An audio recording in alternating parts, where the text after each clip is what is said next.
Дорогие друзья, мы продолжаем с вами изучать рассказ о царе Давиде, о том, как он движется постепенно к царству.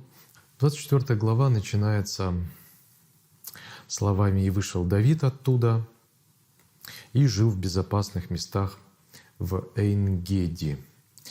Эйн-Геди — это оазис на западном берегу Мертвого моря.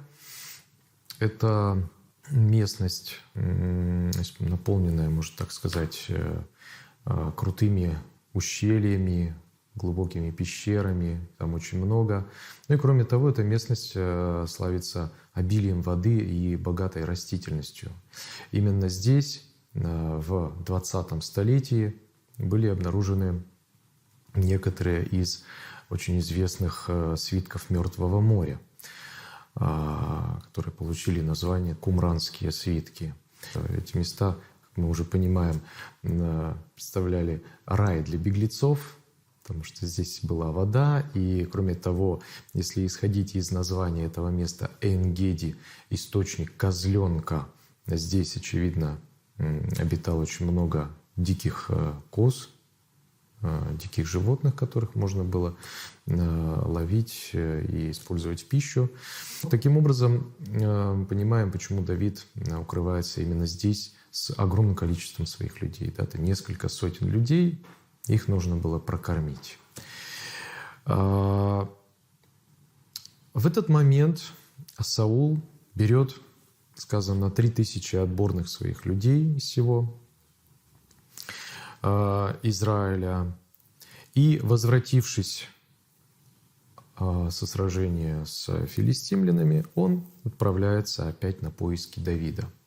Начиная с этого рассказа, священный автор представляет нам несколько раз возможность увидеть внутреннюю сущность Давида. 24, 25, 26 главы занимают особое место в повествовании о Давиде, глава 1 книги Царств. И в 24 главе описывается случай, когда Давид буквально столкнулся лицом к лицу с Саулом. Саул был вынужден зайти в одну из пещер, по нужде сказано. Естественно, что войско осталось где-то наружу. А в этой пещере скрывался в это время Давид со своими людьми. И его воины стали убеждать его в том, что Господь предает тебе, твоего злейшего врага, в твои руки. Поэтому ты должен его сейчас же убить. Но Давид, оправдываясь ли или убеждая себя в том, что он не может поднять руки на Саула, поскольку тот является помазанником Господа, ограничивается лишь тем, что, подкравшись к Саулу, отрезает лоскут, то есть край его царской мантии. Саул ничего не заметил. Да, причем есть очень важное сообщение. Священный писатель нам говорит о том, что после этого Давиду стало больно сердцу Давида от того, что он отрезал край одежды Саула. То есть его совесть стала его обличать. Почему это произошло? Ведь он вроде бы не убил царя. Но дело в том, что личность царя была личностью неприкосновенной, священной. И даже одежда царя считалась как бы продолжением его сущности. Таким образом, Давид коснулся и повредил сакральным образом личность царской персоны, то есть личность царя. Он это прекрасно понимал, и именно поэтому совесть его обличала, он чувствовал угрызение совести. Дальше сообщается о том, как Давид, выйдя из пещеры, кричит Саулу, называя его своим отцом. Он говорит: «Господин мой царь». Саул оглянулся, пал лицом на землю, поклонился ему и сказал: «Зачем ты слушаешь речи людей, которые говорят: вот Давид умышляет зло на тебя?» И после этого он доказывает свою невиновность тем, что предъявляет в качестве свидетельства вот этот вот отрезанный лоскут царской одежды, царской мантии. Он говорит, что ныне, то есть сегодня, Бог предавал тебя в мои руки, но я не убил тебя, как помазанника Господня, я пощадил тебя. Поэтому отец мой, называет его Давид своим отцом, посмотри на край одежды твоей в руке моей и убедись, что нет в моей руке зла, ни коварства, и не согрешил я ничем против тебя. То есть вот этот вот отрезанный лоскут, да, является доказательством совершенно таких, да, правильных, скажем так, намерений со стороны Давида в отношении царя. Для него царь — это сакральная персона, помазанник Господень, и он никогда не поднимет руки на него. Но сами действия как бы Давида, да, в этот момент, он пал лицом своим на землю, поклонился царю, опять же подчеркивают отсутствие у Давида даже замыслов о восстании против власти Саула. Он здесь полностью себя показывает верным рабом царя. Ну и кроме того, он здесь, обратите внимание, ссылается на каких-то людей, которые якобы уверяют царя в том, что Давид замышляет против него зло. Возможно, это прием, риторический прием, к которому прибегает Давид для того, чтобы просто не обидеть Саула. Потому что мы знаем, что его приближенные, наоборот, как будто занимают сторону Давида во всех в этих вот историях, да, о преследовании его Саулом. И Саул постоянно обличает и упрекает своих людей в сговоре с Давидом. Поэтому, скорее всего, здесь Давид использует это лишь как прием, намекая на кого-то якобы, кто наговаривает на него царю, а в это время мы понимаем, что это сам царь настраивает себя, убеждая как бы самого себя в том, что Давид устраивает против него восстание и заговор. И Давид дальше обращается за защитой к божественному судье. То есть он апеллирует к божественному судье, к самому Господу. Он говорит: «Да рассудит Господь между мною и тобою, и да отмстит тебе Господь за меня, но рука моя не будет на тебе». Да, здесь очень важные слова Давид произносит. То есть он, во-первых, весь суд отдает Богу. Он не собирается мстить за самого себя. Согласно книге Второзакония, 32 главе, действительно Господь призывает каждого израильтянина к тому, чтобы израильтяне не мстили за себя. Он говорит: «Мне отмщение и воздаяние. Я воздам за обиды, которые вы претерпели. Не мстите друг за друга», говорит Господь. И вот здесь Давид как раз-таки руководствуется этой заповедью Божией, не собираясь за себя мстить своему лютому врагу. Вот. Но в то же время он ожидает, что Господь-то все-таки отомстит за него. И Саул понесет какое-то наказание за то, что он преследует совершенно ни в чем не повинного Давида. Затем Давид прибегает к народной мудрости. Он использует здесь притчу: «От беззаконных или от злых», так можно перевести, «исходит беззаконие, исходит зло».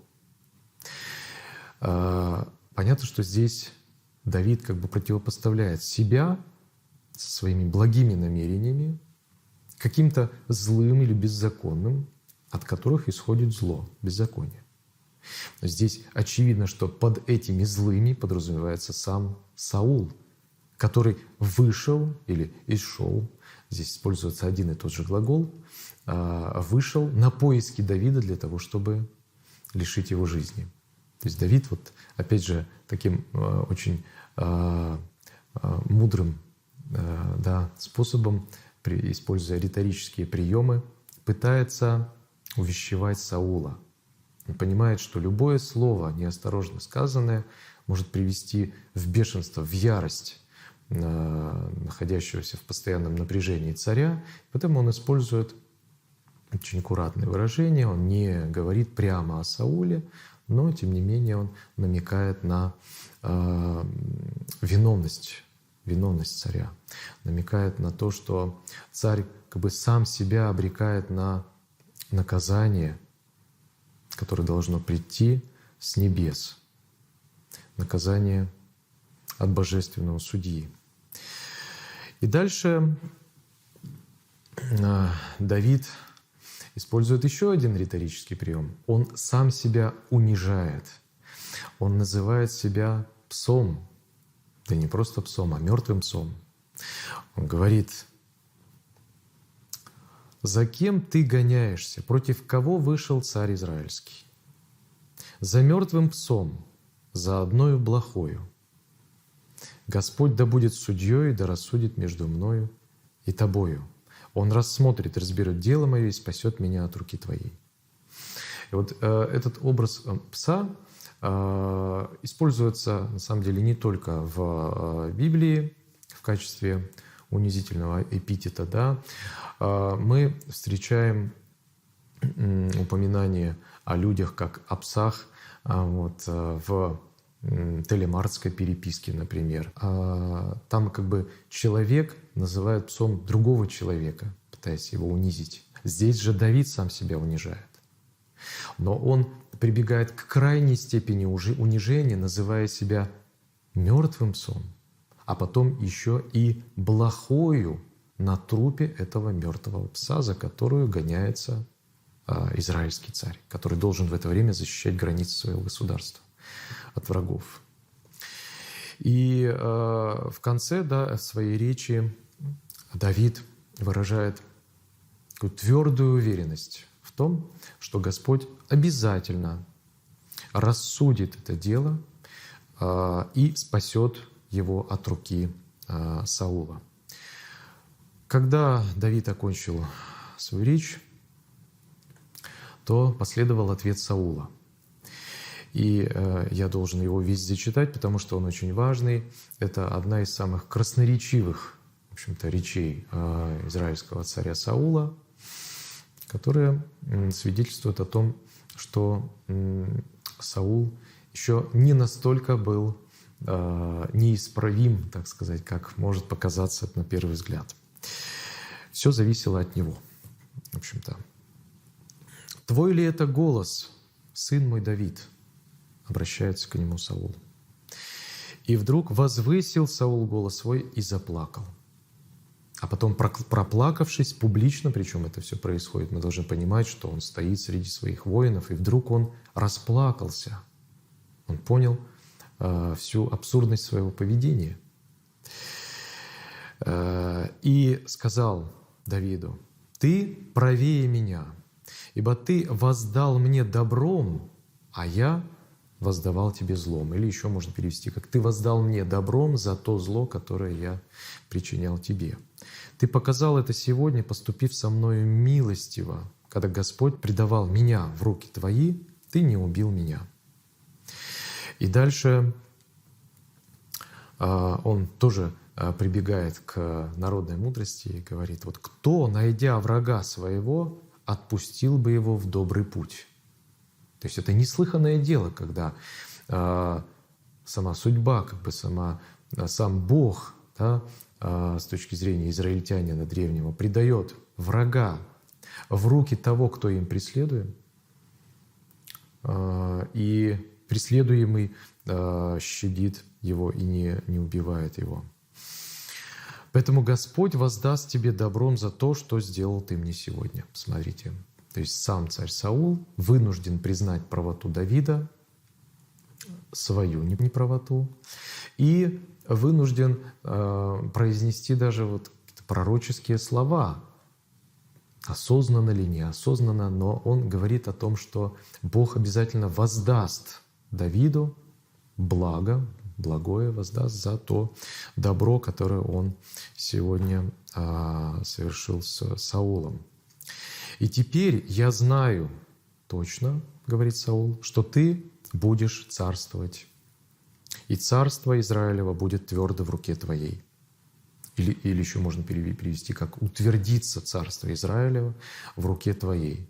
Здесь одновременно выражается уверенность Саула, уверенность теперь уже Саула в том, что после него будет царствовать не Иоаннафан, его сын, а Давид. И Давид будет основателем царской династии, во время правления которой Израильское царство достигнет своего могущества, утвердится.